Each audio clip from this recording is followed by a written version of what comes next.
तो आज आप आ ही गए। अब आ ही गए हो तो इस पीसी टेल परिवार के साथ जुड़ जाओ, क्योंकि यहाँ है commerce subjects, knowledgeable and motivational content. तो एक एक ज़ोरदार सब्सक्राइब बटन और बेल आइकन पर पंच करो, क्लिक करो, ताकि आपके मोबाइल पर वीडियो की नोटिफिकेशन पहुँच जाए।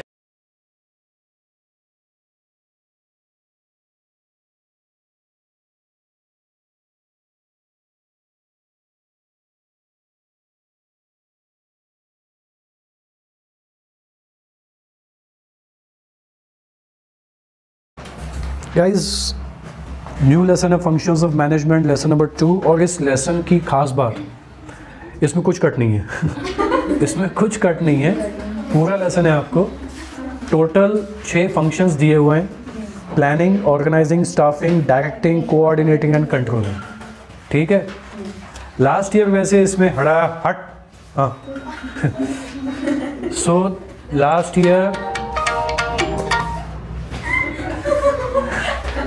ईयर मैनेजमेंट के जितने भी फंक्शंस थे उसमें फीचर्स भी थे, इंपॉर्टेंस भी थे। हाँ, थोड़ी इस लेसन में आपको कटौती की हुई है, सिर्फ इंपॉर्टेंस है। So there are not 12 questions, there are 6 questions. 12 importance of every function, sorry 6 functions, 6 importance of every functions. ठीक है। तो यहाँ पे आपको पहले पढ़ ले, दुकान भी नहीं आई है, कौन सा अच्छा माल दिखाओ, पूरा पढ़ना है अपने को, कौन सा इंपॉर्टेंट है, सब इंपॉर्टेंट है। और कमाल की बात है, ये लेसन कम से कम 20-22 मार्क का तो पूछेंगे। अब बोल, पक्का गारंटी, लॉक किया जाए। हाँ, उसके बाद फंक्शंस ऑफ मैनेजमेंट में 2 महान प्राणियों की डेफिनेशंस दी हुई हैं। एक है LALN, LA अलग पढ़ना, नहीं तो बोलेंगे ला LN राइट। इनकी डेफिनेशन है management is what manager does. In short उनका बोलने का मतलब है कि मैनेजर के पास मैनेजमेंट संभालने के लिए बहुत सारी एक्टिविटीज़ हैं। तो अगर आप किसी मैनेजर को देखते हो या मैनेजर क्या क्या एक्टिविटीज़ करता है, आप उसे ही मैनेजमेंट समझें। क्योंकि एम्प्लॉयज़ को मैनेज करना, प्लानिंग को एग्जीक्यूट करना, काम को डिवाइड करना, सही अथॉरिटी प्रोवाइड करना, सबऑर्डिनेट को ट्रेनिंग देना, है ना, कम खर्चे में प्रोडक्शन मैन्युफैक्चरिंग का काम कंप्लीट करना, और टॉप लेवल मैनेजमेंट की जो प्लानिंग से उसको एग्जीक्यूट करना, ये सब मैनेजर करता है, लीडर करता है ना, एक एग्जीक्यूटिव ऑफिसर करता है। So management is what manager does. अगर इसको और अच्छे से समझना चाहते हो तो हेनरी फ्योल ने भी नीचे अपनी डेफिनेशन दी हुई है। To manage is to forecast. Forecast means estimate करो पहले से। यार, मार्केट का सबसे अच्छा काम ये है कि समझ लो आगे क्या हो सकता है। आप अगर भविष्य को एस्टिमेशन करने की आपके अंदर हुनर आ गया, स्किल आ गया, टैलेंट आ गया, है ना, कि आप मार्केट को समझ सकते हैं आगे क्या हो सकता है, तेज़ी मंदी का दौर आएगा तो क्या होगा, तो आप बिजनेस कर सकते हो। उस चक्कर में आपको बिजनेस कैसा मैनेज करना है, खर्चे का कैलकुलेशन, है ना, तो ये चीज़ें आपके लिए बेहद इंपॉर्टेंट हैं। तब जाके आप सही डिसीजन कब आता है मालूम है? Well plan is half done, सुना है ना। यानी अच्छी प्लानिंग अगर आपकी बेहतरीन है तो आपका डिसीजन बहुत अच्छा होगा। जितनी बेहतर प्लानिंग उतना ही बेहतर डिसीजन, और जितना बेहतर डिसीजन उतना ही बेस्ट एग्जीक्यूशन होता है। इसलिए आपकी फॉरकास्टिंग सही होनी चाहिए। आने वाले समय का अंदाज़ा, एस्टिमेशन करना, आपकी जो बोलते हैं ना छठी बत्ती, sixth sense, to know the exact market. क्योंकि आप मार्केट को रोज़ देखते हो, न्यूज़ पढ़ते हो, हाँ, न्यूज़ चैनल के ज़रिए नॉलेज ग्रैब करते हो, यस। आपने कई बार इकोनॉमिक कंडीशन को समझने की बहुत अच्छी क्या की है, प्लानिंग की है, उसको समझा है। आप इकोनॉमिक कंडीशन को जल्दी समझ लेते हो और आप उसके हिसाब से क्या अंदाज़ा लगाते हो, यार मार्केट इस तरफ जा रहा है या उस तरफ जा रहा है, यानी या तो तेज़ी, या तो मंदी, या तो रिसेशन, या तो मार्केट में ऐसे होने के चांसेस दिख रहे हैं। हमें पहले से ये ज़्यादा चीज़ें फॉरकास्ट कर लेनी चाहिए। उसके हिसाब से प्लानिंग है तो ऑर्गेनाइज होगा, ऑर्गेनाइज है तो आप ढंग से कमांड कर पाओगे, और जो आपने स्टैंडर्ड डिसाइड किया है ना, स्टैंडर्ड का मतलब काम ऐसा ही करना है, क्वालिटी ऐसे ही मेंटेन करनी है, एग्जीक्यूशन इसी तरह करना है, उसको कंट्रोल करो। इसमें गड़बड़ी नहीं होनी चाहिए। ये कौन बोला? फ्योल बोला, और बिल्कुल सही बोला, गलत बिल्कुल नहीं बोला उन्होंने। और यही चीज़ें, यही बातें हम आगे भी पढ़ेंगे, देखेंगे। और उन्होंने आपको एक बहुत अच्छा वर्ड ऊपर दिया हुआ है, POSTCORB। अब इसका प्रोनाउंसिएशन तो नहीं करेंगे, किया भी तो अजीब लगेगा, पोस्ट कॉर्ब। इट्स लाइक अ लैंग्वेज कि मैं कोई आदिवासी में कोई मंत्र पढ़ रहा हूँ,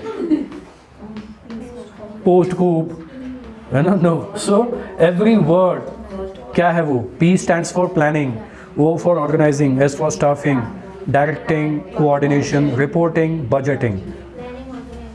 बहुत अच्छी बात, हाँ बेटा इधर ध्यान। तो कमेंट्री पीछे ना करें, करें तो अच्छी करें। सुना क्या रवि शास्त्री जी? हाँ, तो reporting and budgeting functions are summarised in the function called as controlling. आया समझ में? तो वो कंट्रोलिंग में ही दोनों बातें आ गई हैं, जिसमें आती है रिपोर्टिंग एंड बजटिंग। रिपोर्टिंग का मतलब काम हो रहा है नहीं हो रहा है, जिसको आप कई बार बोल सकते हो अकाउंटेबिलिटी। अकाउंटेबिलिटी का मतलब होता है मैंने आपको जो जिम्मेदारी दी, जो अथॉरिटी दी, आप वो कर रहे हो कि नहीं कर रहे हो। भाई आपको ऑफिसर बना दिया, आपको लीडर बना दिया, आपको ये रिस्पॉन्सिबिलिटी दी, या मैंने तेरे को अथॉरिटी दी डिसीजन लेने की। अब अथॉरिटी भी है और यू आर अकाउंटेबल। जैसे किसी सरकार को तुमने चुन लिया कि ये देश को चलाए, तो पार्लियामेंट में आके अपनी अकाउंटेबिलिटी देते हैं ना कि हमने देश को कैसे चलाया, ये काम किया, ये काम किया, ये करना था बिल्कुल नहीं किया। तो what you have done according to the responsibility, according to the authority, what the public had given to the government. क्या गवर्नमेंट ने टैक्सेशन का सही इस्तेमाल किया, क्या उससे देश की तरक्की हो रही है? तो वही चीज़ें हैं। अब अगला टॉपिक जो हमारा बेसिक चीज़ है, प्लानिंग। तो प्लानिंग के लिए क्या बोला है, शुरुआत करते हैं। Okay, this is a first function of management. Planning is the basic function of management. यार प्लानिंग को निकाल दो, बाकी सारे फंक्शन अधूरे हैं। बगैर प्लानिंग के कोई काम होता क्या, हो सकता है क्या? डिसीजन लेना असंभव, कमांड तो दूर की बात हो गई, कंट्रोलिंग तो होनी ही नहीं है। प्लानिंग ही नहीं है तो काहे की कंट्रोलिंग? आपने कुछ सोचा नहीं, कुछ विचार नहीं किया, है ना, कुछ टारगेट ही फिक्स नहीं है। सरल बात है बॉस, सरल बात है। बगैर ऑब्जेक्टिव के, बगैर उद्देश्य के, जब आपको मालूम ही नहीं टारगेट क्या है, प्लानिंग किस चीज़ की करोगे? होगा क्या? नहीं। सो प्लानिंग बेसिक फंक्शन है, प्लानिंग पे ही बाकी सारे फंक्शन डिपेंडेंट है। प्लानिंग का मतलब क्या होता है? Thinking in advance. सही है ना? पहले से ही आपने सोच विचार करके रखा कि क्या करना है और कैसा करना है और क्यों करना है और ये किससे करवाना है। सब सोचते हैं ना, what to do, how to do, when to do, from home it is to be done, how we can divide the work. Clear? तो प्लानिंग क्या एक इंटेलेक्चुअल प्रोसेस है, लॉजिकल थिंकिंग। लॉजिकल बोला है, लॉजिक का मतलब समझता है ना? लॉजिक यानी क्या? लाइक अ कॉमन सेंस, कि अगर ये प्रॉब्लम आए तो कैसे उसको सॉर्ट आउट करेंगे। जैसे मैंने लॉजिकली बोला कि समझो मैंने इनको कोई काम दिया, भाई अगर समझो ये नहीं आई तो ये काम तेरा है। लॉजिकली मैंने किसी ना किसी को रिप्लेस किया हुआ है कि ये काम वही कर सकती है जो ये काम करने की उस पोजीशन में है। पॉइंट आया ना? लॉजिकली है, या फिर मेरे पास किसी चीज़ का पास्ट एक्सपीरियंस है कि अगर ये एब्सेंट रही तो काम आप करेंगे, ये मैं काम किसी और को नहीं दे सकता। पॉइंट है ना? तो ये लॉजिकल थिंकिंग है। और आप बढ़िया प्लानिंग करके क्या करते हो, लिखा है रैशनल डिसीजन मेकिंग। रैशनल का मतलब इंटेलेक्चुअल, समझदारी से लिया गया निर्णय। ओके, उसको कम कर दो आप, थोड़ा सा आवाज़ होता है बहुत। तो organising objective and developing various course of action. Planning के वजह से ही आप एक्शन को क्या करते हो, डिज़ाइन करते हो बॉस। अब प्लानिंग तो हो गया ना, एग्जीक्यूशन ही करना है क्या? भाई प्लानिंग की डेफिनेशन भी खुद बोलती है, मैं आधी हूँ अधूरी हूँ। Well plan is half done. Okay, अब जैसे मैंने बोला उसको अलग सेंस ऑफ ह्यूमर में मत लेके जाना, ये तो मेरे को बोलोगे मैं आधी हूँ, मैं अधूरी हूँ। प्लानिंग का मतलब मैंने बोला well plan is half done. Planning आधा अधूरा काम है, आधा अधूरा काम आपके करने में है। अगर एग्जीक्यूशन नहीं हुआ तो आपकी प्लानिंग बस पेपर पे है, जहन में है, एक्शन में दिखी क्यों नहीं दिखी? क्योंकि आपने ठीक से एग्जीक्यूट किया नहीं। और एग्जीक्यूट ना करने के पीछे बहुत सारी वजह है। नंबर 1, सही एम्प्लॉयज़ का चुनाव नहीं हुआ। नंबर 2, रॉ मटेरियल था, अच्छी ट्रेनिंग नहीं थी आपके पास, राइट? या तो ट्रेनिंग थी, अच्छा रॉ मटेरियल था, एम्प्लॉयज़ का चुनाव गलत था, सही डिपार्टमेंट नहीं बनाए, सही एम्प्लॉयज़ को सही डिवीजन ऑफ वर्क में नहीं रखा, गलत तरीके की अथॉरिटी दे दी, जिसको अथॉरिटी देनी थी उसको नहीं दी। कहीं भी कोई भी डिसीजन गलत हो सकता है। एक पूरी टीम तभी हारती है जब सही कैप्टन ना हो। सही कैप्टन ना हो तो डिसीजन ही गलत होंगे, राइट? और प्लेयर्स तो बहुत अच्छे थे, कैप्टन किसी और को बनाया जा सकता था, लेकिन हमने कैप्टन उसको बनाया जो डिजर्व ही ना करे, तो उसका खामियाजा पूरी टीम भुगतती है।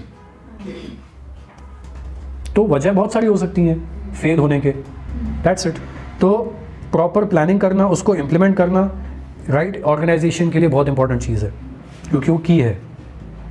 कॉन्ट्स और डैनियल जेम्स स्टोनर, दो लोग हैं आपके नीचे डेफिनेशन में किताब में, उनकी डेफिनेशंस दी हुई हैं। तो पहली डेफिनेशन क्या है? Deciding in advance what to do, how to do it, कैसे करना है, व्हेन टू डू इट, कब करना है, and who is to do it, कौन करेगा, ये काम किससे किया जा सकता है या हम किससे करवा सकते हैं। प्लानिंग क्या है उसके आगे? एक ब्रिज है, किसके बीच में? Where we are and where we want to go. बिल्कुल सही, हम कहाँ खड़े हैं और कहाँ जाना चाहते हैं। बीच में अगर बहती हुई नदी है तो यार क्या बनाओ, ब्रिज बना दो, वहाँ पहुँच जाओगे। प्लानिंग का मतलब है ना, clear. And next possible thing वो ऑकर होगी, यानी अगर आपकी प्लानिंग परफेक्ट है, ब्रिज बन गया, तो जो असंभव था वो संभव दिखेगा।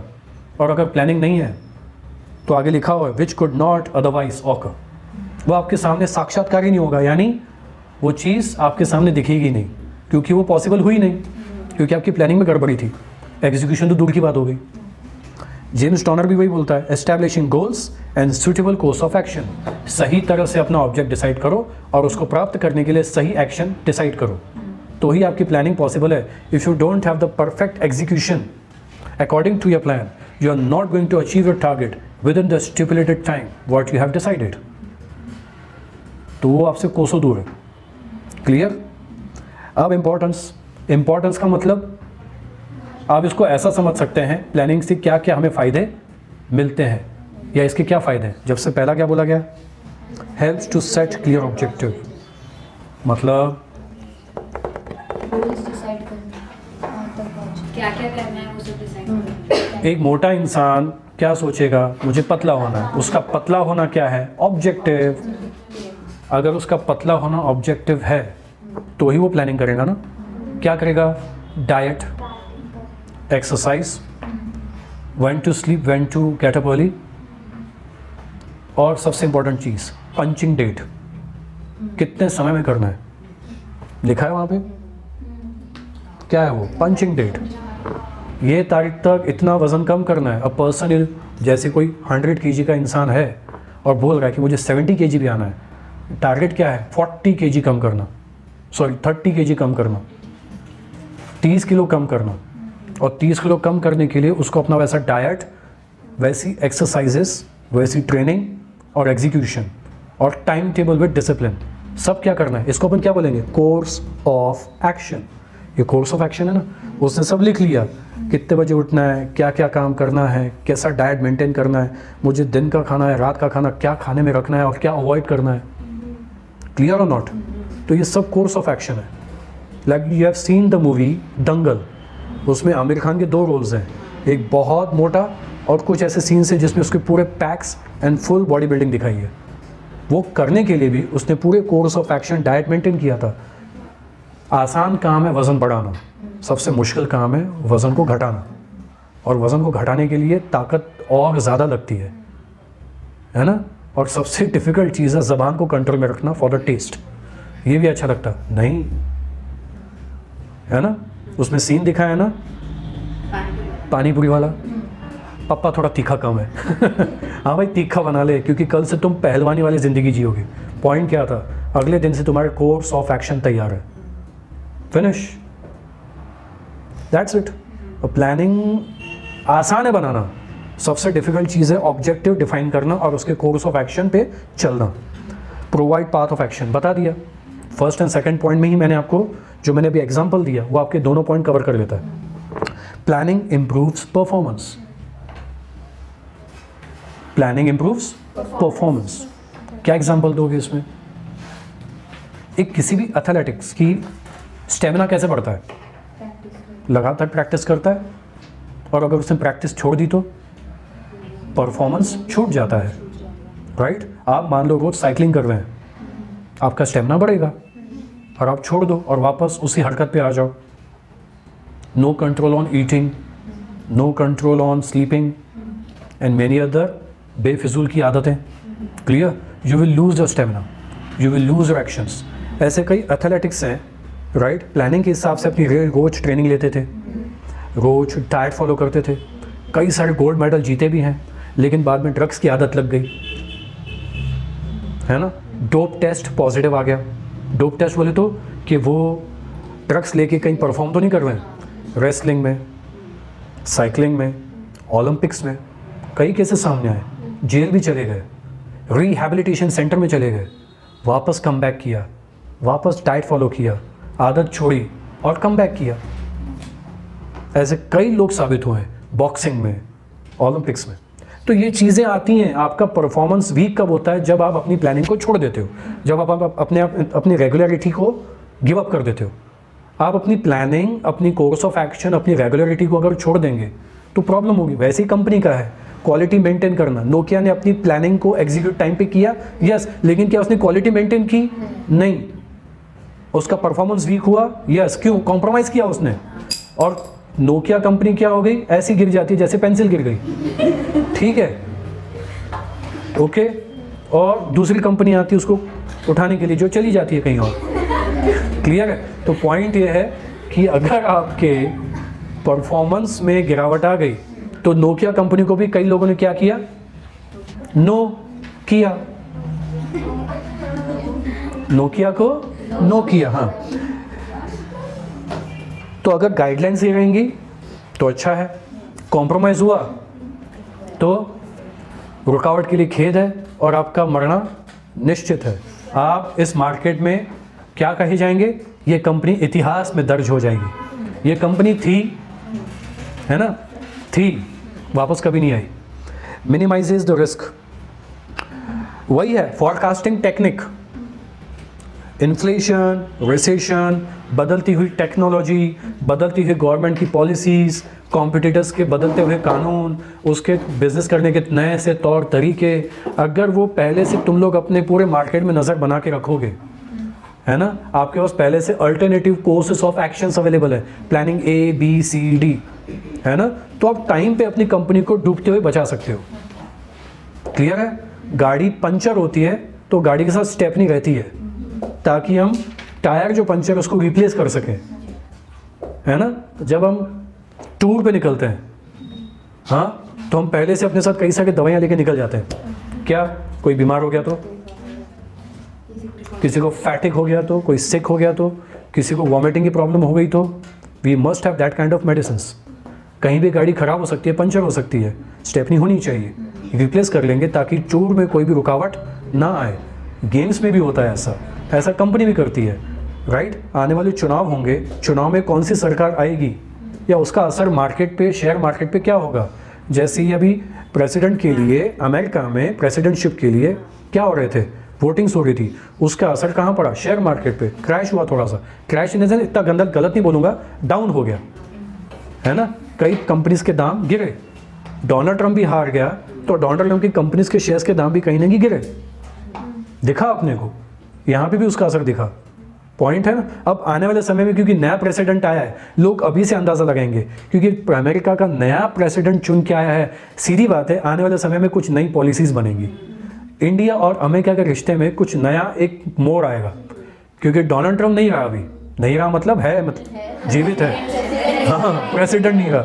जो नया प्रेसिडेंट आया है, ऑब्वियसली अब इंडिया के रिलेशन में कुछ फ़र्क आएगा, पॉलिसीज़ बदली जाएंगी और उसका असर हमारे व्यापार पे, हमारे इंपोर्ट पॉलिसीज़ पे पड़ेगा और उसको लेके हमें भी यहाँ पे कुछ ना कुछ बदलाव करने पड़ेंगे। आएगा कि नहीं आएगा? और कंपनी एक नई प्लानिंग के साथ आगे बढ़ेगी। यस और no? Definitely. So this are the things. तो हमें परफॉर्म वैसा करना पड़ेगा, डीलिंग वैसी करनी पड़ेगी, अनसर्टन इवेंट के लिए तैयार रहना पड़ेगा, एंटिसिपेट करना अनसर्टन इवेंट के लिए और उसके हिसाब से प्लानिंग अल्टरनेटिव तैयार रखना। गलत बात नहीं, बिल्कुल सही बात है। गेम्स में भी होता है, बारिश हो गई तो plan B. Planning leads to optimum utilisation of resources. अब वो कोई भी रिसोर्सेज हो ना भाई, ह्यूमन भी तो एक रिसोर्स है। आप किसी इंसान को नौकरी पे रखते हो, वो रिसोर्स है कि नहीं है? मैं भी आपके लिए रिसोर्स हूँ और teacher is also resource. Okay, तो स्टूडेंट भी चाहता है कि मैं सवाल कर करके, राइट, अपनी टीचर से हर एक वो चीज़ पूछ लूँ जो मैं जानना चाहता हूँ क्योंकि मुझे नॉलेज प्राप्त करना है। एक कंपनी के अंदर एम्प्लॉय भी क्या है? रिसोर्स है। हम उनसे क्या करवाते हैं? काम। मेंटली एंड फिजिकली क्या करते हैं? उसको फुल्ली यूटिलाइज करते हैं क्योंकि वो उसकी एबिलिटी है, स्किल है, टैलेंट है, उसके पास एक्सपीरियंस है, प्रॉब्लम से निकलने का सोल्यूशन है ना, उसके पास एक्सपर्टाइज है। तो हम क्या करते हैं, ऑप्टिमम यूटिलाइजेशन ऑफ रिसोर्सेज। और अगर नहीं किया तो जिसको लीडर बना है वही बेवकूफ़ है, तो यानी नाम का लीडर हुआ, क्योंकि वो यूटिलाइजेशन करने के काबिल में नहीं है। वो पोस्ट बस नाम की हो गई, उस बंदे को आता ही नहीं काम करवाना या काम निकलवाना, वो ज़रूरी है। इसलिए आप चाहे रॉ मटेरियल की बात करो, मशीनरी की बात करो या किसी ह्यूमन रिसोर्स की बात करो, आपको यूटिलाइजेशन अच्छे से करते आना चाहिए, उसका वेस्टेज कम होना चाहिए। जैसे मैंने एग्जांपल दिया ना, नौकरी पे रख दी, ट्रेनिंग दी, टारगेट अचीव नहीं किया, छोड़ के गया, फिर से नौकरी पे रखा, ट्रेनिंग दी, टारगेट अचीव नहीं किया, छोड़ के चला गया, कंपनी का खर्चा हो रहा है ना। क्या तुम, यानी जो बंदा इंटरव्यू ले रहा है, क्या वो अपनी मेंटालिटी का सही तरह से इस्तेमाल कर रहा है? क्या उसको ट्रेनिंग दे पा रहा है? तो कंपनी के अंदर एम्प्लॉयज टिक क्यों नहीं रहे हैं? वो छोड़ के क्यों जा रहा है? पॉइंट आ गया ना। इससे कंपनी की ट्रेनिंग के खर्चे बढ़ रहे हैं, लेकिन एक्चुअल में रिटर्न कुछ आ रहा है क्या अपने पास? No. Helps in decision making, अच्छे डिसीजन ही अच्छे डिसीजन लाने में मदद करते हैं। आप बेस्ट अल्टरनेटिव के बारे में सोचो। हर प्लानिंग के दो इफेक्ट होते हैं, पॉजिटिव, नेगेटिव। हम कोई भी चीज़ सोचते हैं ना, उसके प्लस और माइनस होते ही हैं। इस दुनिया में जितने भी आविष्कार हुए, हर चीज़ के प्लस माइनस थे, बस इस्तेमाल करने के तरीके होते हैं। तो नेगेटिव का इम्पैक्ट ज़्यादा है तो वो प्लानिंग कोई काम की नहीं है, पॉजिटिव इम्पैक्ट ज़्यादा है तो काम का है। आप देख लो मार्केट में अपनी कौन सी प्लानिंग सही साबित होगी। क्लियर और नॉट? तो जैसे रतन टाटा यानी टाटा नैनो की गाड़ी की जैसी एडवर्टाइजिंग हुई, जैसी पब्लिसिटी हुई, cheap car of India, cheap car of India. अब चीप का मतलब इंडिया वाले कुछ और ही समझते हैं। हमारे यहाँ पे मीनिंग निकालने के तथ्य जो है ना, या हमारे पास जो ज्ञान है बड़ा विचित्र है। चीप का मतलब अफोर्डेबल हो सकता है, चीप का मतलब सस्ता हो सकता है, लेकिन लोगों ने चीप का मतलब घटिया भी निकाल दिया। इस चक्कर में भी फर्क पड़ा, राइट? और इस चक्कर में क्या हुआ, कहीं गाड़ी जल गई गर्मी की वजह से, हुआ भी ऐसा। अब भाई एक गाड़ी चली ना, तुम सोच रहे हर जगह गाड़ी जल गई। नैनो कार ज़्यादा धूप की वजह से जल गई, लोगों ने सोचा हर गाड़ी जल गई। किसी ने बहुत घटिया सा नाम दे दिया, या रतन टाटा की जो गाड़ी है ना, यानी नैनो गाड़ी ऑटो की जैसी है, आवाज़ वैसी आती है, राइट? तो सब लोगों ने वही बोल दिया, ऑटो है, ऑटो है, ऑटो है। नैनो बोलना छोड़ दिया, ऑटो जा रहा सामने से। यानी हमारा जो मुंह से बात निकल गई और लोगों ने उस बात को एक बढ़िया सा फलसफा, सेंस ऑफ ह्यूमर मान के फैलाना शुरू कर दिया, ऑटोमेटिकली पब्लिसिटी हो जाती है। उस चक्कर में उसकी पूरी गुडविल की लग जाती है पूरी सत्यानाश। उसने करोड़ों खर्च किए और हमने बढ़िया नाम दे दिया, ऑटो तो है, ऊपर से बस शेप अलग है, बोले अंदर से चालू करो जैसा लगता डब डब डब डब डब। We just spoiled the reputation of Tata Nano. Indians ने टाटा नैनो की रेपुटेशन की लगा दी, पूरी खत्म ही हो गए पूरी, और पूरी गाड़ी फ्लॉप साबित हो गई। That's it. तो ये क्या था? डिसीजन मेकिंग गलत। चीप कार नहीं बोलना था, अफोर्डेबल बोलना था। Affordable car for the common people, for the common man, a common car for the common man, affordable. A common man can have a car in the house, economical level पे, या और economic car वाजिब दाम में आपके लिए उपलब्ध है। क्लियर? सिंपल। चीप कार क्या होता है? घटिया car. Useful in setting the standard for controlling. आप जब प्लानिंग करते हो ना, हर चीज़ एक स्टैंडर्ड बना के रखते हो। जैसे समझो अगर आप पढ़ाई के लिए अपना एक स्टैंडर्ड बना के रखते हो, अपनी पढ़ाई की प्लानिंग की, आप सुबह 6 बजे उठेंगे, आप सुबह इस सब्जेक्ट को क्या करेंगे, पढ़ाई करेंगे, मुझे ये सब्जेक्ट में इतने मार्क्स हासिल करने हैं।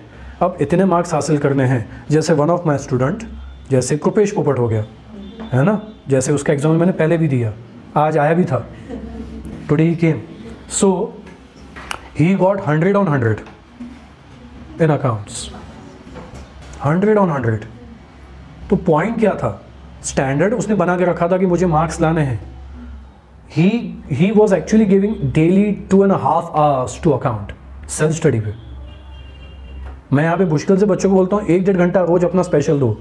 ही used to give 2 and 2.5 hours डेली। और कमाल की बात है, अगर बच्चा 10th स्टैंडर्ड तक गुजराती मीडियम में पढ़ा है, jumping from Gujarati medium to English medium, and he is setting a standard कि मुझे 80+ लाना ही है, क्योंकि मुझे इंग्लिश का कोई अनुभव नहीं है, but still have jumped from Gujarati medium to English medium. Language का कोई ऐसा प्रॉब्लम नहीं है, लैंग्वेज से आपकी कोई इंटेलिजेंस नहीं आकी जाएगी कि तुम इंग्लिश मीडियम तो ज़्यादा पढ़े लिखे हो, गुजराती मीडियम से पढ़ा इसका मतलब नहीं कि बेवकूफ़ है। No, he was still an intelligent person. उसने बस जंप किया ना कि उसको मालूम है कि इंग्लिश मेरे लिए एक नया चैलेंज आ गया है, एक नई लैंग्वेज सीखनी पड़ेगी। English is just a language like Gujarat और गुजराती और सिंधी, ठीक। अब चैलेंज आ गया ना, तो उसके लिए उसने क्या किया, स्टैंडर्ड सेटअप कर लिया। क्या किया, करना ही चाहिए। करना क्यों है, क्योंकि 12 से मेरा टर्निंग पॉइंट है लाइफ का, क्योंकि उसके बाद मेरी लाइफ शुरू होगी, ईदर CA और CS और MBA और माइट बी एनीथिंग, इसके अलावा कुछ और बेहतर कंडीशन, ठीक है। तो सीखना तो पड़ेगा। अब ज़माने के साथ चलना है तो आपको वो चैलेंज एक्सेप्ट करना पड़ेगा। मार्क्स इतने लाने, इतने घंटे पढ़ाई करनी है, सुबह जल्दी उठना है, डेली ट्यूशन अटेंड करना है, और मुझे किसी भी हालत में 90% टेस्ट सेशंस कंप्लीट करना है। He got 84, he got 84, he made it, he achieved his target। Standard से कॉम्प्रोमाइज नहीं किया ना उसने। तो ये अकाउंटेबिलिटी वाला पॉइंट है। आप कंट्रोल करो, आपने वर्कर्स को काम पे रखा है ना। आप जब आपका खाना सिर्फ 20 मिनट ही होगा, 10 मिनट लेट आओगे, उसके उतने पैसे काट दिए जाएंगे। आप अगर उस दिन काम पे नहीं आएंगे, आपकी जो महीने की पगार है उसके एक दिन की पगार काट दी जाएगी, क्योंकि आपकी वजह से प्रोडक्शन में गिरावट आई, या उस दिन का काम आधा रुक गया। आधा रुक गया मतलब उतना काम रुक गया, हमें वो काम किसी और से करवाना पड़ा। हमने काम कर लिया, लेकिन हम आपको पैसे क्यों दें उस दिन के, जब आप आए नहीं। यानी छोटी छोटी चीज़ों पे ध्यान रख के आप स्टैंडर्ड को क्या करते हो, कंट्रोल करते हो, कि हमारी अकाउंटेबिलिटी, हमारी क्वालिटी, हमारी पैकेजिंग, हमारे रोज़ का टारगेट, हम उनमें से कोई कॉम्प्रोमाइज़ ना करें। रोज़ का उतना टारगेट पूरा होना चाहिए। अगर 6 महीने में कोई बहुत बड़ा प्रोजेक्ट कंप्लीट करना है और रोज़ का तुम्हें कितना टाइम देना है, कितना प्रोडक्शन करना है, महीने का कितना रॉ मटेरियल लगेगा, कितने लेबर्स की खपत है, आपके महीने की कितनी कॉस्टिंग है, कॉस्ट को कैसे कंट्रोल करना है, 6 महीने में मार्केट को लॉन्च करना है, आपको इतना बड़ा प्रोजेक्ट कंप्लीट करना है, तो आपको पहले से ये सब प्लानिंग के हिसाब से कंट्रोल करना पड़ता है। आपके डिसीजंस एंड कंट्रोलिंग साथ में चलते हैं। Facilitate coordination of all activities. एक चीज़ को बनाने के लिए कई लोगों का कोऑर्डिनेशन होता है, यस और नो। हर चीज़ एक साथ एक ही इंसान बनाता है क्या? नहीं। कार एक ही इंसान बनाता है कि अलग अलग डिपार्टमेंट से गुजरती है? क्लियर है ना? सिंपल है। एक होगा लोअर लेवल मैनेजमेंट भी चीज़ें बन रही हैं, फिर उसकी पैकेजिंग हो रही है, फिर उसको डिस्ट्रीब्यूट किया जा रहा है। पॉइंट है ना, अलग अलग डिपार्टमेंट बने ना। हर काम में क्या होना चाहिए? कोऑर्डिनेशन होना चाहिए। कोई भी काम बीच में रुक गया तो आफत है। क्लियर है? अब मैंने जैसे एग्जांपल अपने तरीके से उसको समझाने का एक पॉइंट है कि फोर्ड ने पहली कार बने, उसमें रिवर्स गियर नहीं था। यानी डिपार्टमेंट से, कई सारे डिपार्टमेंट से गुजरी होगी, कार बनी होगी, लेकिन शायद किसी एक डिपार्टमेंट का काम इनकम्प्लीट रह गया, या उसका ध्यान नहीं गया कि कार तो बन गई लेकिन उसमें रिवर्स गियर ही नहीं था। Point, there was lack of coordination, there was lack of coordination. ठीक है ना? कई सारी कंपनियां इसलिए बंद हो जाती हैं कि अच्छा कोऑर्डिनेशन या अच्छा कोऑपरेशन नहीं था, अच्छी क्रिएटिविटी नहीं थी। Clear? Facilitates other management functions. तो बगैर प्लानिंग के आप दूसरे काम नहीं कर सकते, दूसरे फंक्शन तो हो ही नहीं सकते ना।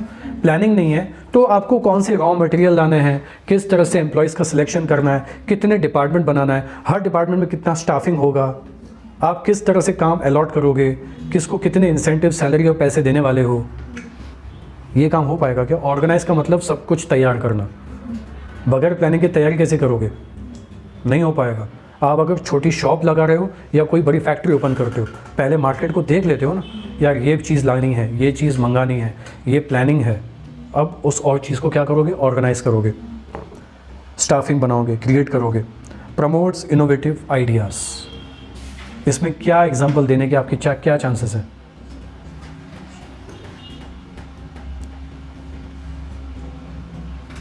प्लानिंग करते करते इनोवेटिव आइडियाज़ कैसे आ सकती है, या प्लानिंग से इनोवेटिव आइडियाज़ क्या? कई बार हम बहुत अच्छी प्लानिंग बनाते बनाते भी हम कई बार किसी न किसी प्रॉब्लम पर फंस जाते हैं। जैसे मैं रेड बुल का एग्जांपल देता हूँ कि रेड बुल कंपनी ये सोच रही थी कि यार इतनी सारी कंपनीज हैं मार्केट में सॉफ्ट ड्रिंक में, Thums Up, Coca Cola, Pepsi, Mountain Dew, Mirinda and many other companies are there. How would I will survive in this platform? ये इतनी सारी सॉफ्ट ड्रिंक्स की कंपनी में मुझे अपना ब्रांड कैसे मैं सक्सेसफुल करूँ? तो उन्होंने दिमाग क्या लगाया, जहाँ तक मुझे जानकारी भी है, जो मैंने पढ़ा और मुझे जो प्राप्त हुआ ज्ञान कहीं तक सही भी है, उन्होंने क्या किया कि जो, क्योंकि रेड बुल एक छोटे से वाइट कलर के टीन के डब्बे जैसा दिखता है ना, मेटल बॉडी लिटिल बिट, तो उन्होंने टीन के डब्बों का इस्तेमाल कैसे किया, उन्होंने घर के बाहर या कहीं कहीं जहाँ बड़े बड़े कंटेनर्स थे जहाँ पे कचरा रखा जाता है या डाला जाता है थोड़ा बहुत, उन सब डस्टबिन्स में, है ना, उन्होंने रेड बुल के मुड़े हुए क्रश किए हुए थोड़े थोड़े, भाई रेड बुल देखने को भी होना, उन्होंने डाल दिए ताकि लोगों को ये लगने को होना कि हर जगह रेड बुल चल रहा है, लोग पी रहे हैं और फेंक रहे हैं, they are using, they are drinking. तो कंटेनर्स में अच्छी मात्रा में, कहीं पे कम, कहीं पे मीडियम, कहीं पे ज़्यादा, उन्होंने टीन्स का इस्तेमाल करके डस्टबिन्स में, कंटेनर्स में, घर के बाहर जो अपने घर के लोगों के डस्टबिन होते हैं, रातों रात कुछ कुछ ऐसा करके कंटेनर्स में डाल दिए। अब कचरे उठाने वाले आते हैं लोग, है ना, या कोई कॉमन कंटेनर होगा पब्लिक प्लेस पे, लोग उस पर भी डाल देंगे, देखेंगे कंटेनर्स पड़े हुए हैं। डस्टबिन का, कंटेनर्स का इस्तेमाल किया गया पब्लिसिटी के लिए, एडवर्टाइजिंग के लिए, मार्केटेबिलिटी के लिए, कि लोगों को लगे कि लोग रेड बुल पी रहे हैं, ये कंज्यूम कर रहे हैं, लोगों में डिमांड है। और इस चक्कर में उसने कम समय में अपनी जगह बना ली। हालांकि उसके ऊपर केस भी हुआ कि रेड बुल गिव्स विंग्स, ठीक है। तो अब उस चक्कर में किसी ने केस कर लिया, मैंने पिया मुझे विंग्स तो नहीं आया ये थोड़ा अजीब था, केस भी हुआ। और इस चक्कर में केस होते हुआ भी और वो बंदा जीत भी गया, करोड़ों का मुआवजा भी मिला। कमाल की बात है। बाद में उन्होंने एडवर्टाइजिंग करने के थोड़े तरीके चेंज भी कर लिए कि भाई विंग्स का मतलब it's all about your thinking ability, we give you energy तो किसी बंदे ने थोड़ा ज़्यादा दिमाग लगाया, ठीक है इस पर्टिकुलर लाइन का मैं फ़ायदा उठा लेता हूँ, बंदे ने केस ठोक दिया तो पॉइंट ठीक है, जो भी था, ये सेंस वाली बात अलग हो गई। बट ये जो पब्लिसिटी, एडवर्टाइजिंग या मार्केटेबिलिटी करने का जो तरीका था एकदम डिफरेंट था। क्योंकि प्लानिंग क्या कर रहे थे, मार्केट में लॉन्च कैसे हो, मार्केट में नाम कैसे फैले, मैं अपना दबदबा या मार्केट को डोमिनेट करने का तरीका कैसे लाऊं। तो ये इनोवेटिव आइडिया उस प्लानिंग में क्या हो गई, इन्वॉल्व हो गई, और उन्होंने उसको क्या किया, एग्जीक्यूट किया, और ये प्लानिंग सही साबित हो गई। और सही ऐसी हुई कि आज कहीं भी जाओ, छोटी दुकान हो, राइट, या आप थिएटर जा रहे हो, वो पेप्सी, कोक, थम्सअप के बीच में रेड बुल की कैंटीन दिखी जाती है, कैंटीन बोल रहा हूँ, केन दिखी जाती है, राइट। वो छोटा सा जो टीन का डब्बा है, जो भी है, केन है, right, can, can, right, you see that, you can see that Red Bull ने अपनी जगह बना ली।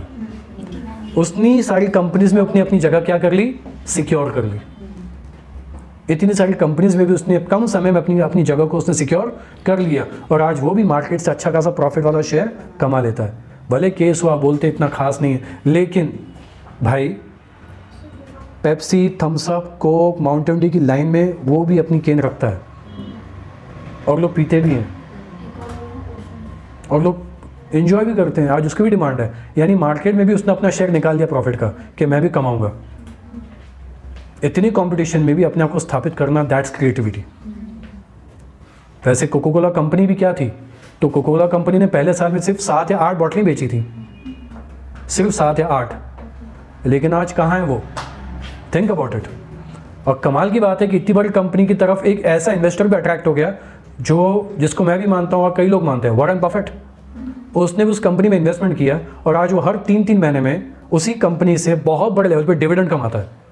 Just look at that dividend, पता लगाओ कि Coca Cola company Warren Buffett को 3-3 महीने का क्वार्टरली बेस पे डिविडेंड कितना पे करती है। तो कोको कोला कंपनी जो सिर्फ 7 या 8 बॉटल बेचने में ही क्या थी, पहले साल में इतनी सफल हुई, हार्डली, लेकिन आज वो पूरे वर्ल्ड में सेल करती है, बिजनेस चलाती है। Think about this things. कहाँ की ज़रूरत है, ये क्या कहाँ से आया, प्लानिंग, वेल एग्जीक्यूशन, है ना, और अपने बिजनेस को इतना सफल उन्होंने बनाया। Got my point. So this was all about planning, their importance with the examples. सब समझ में आ गया, क्लियर है, ओके।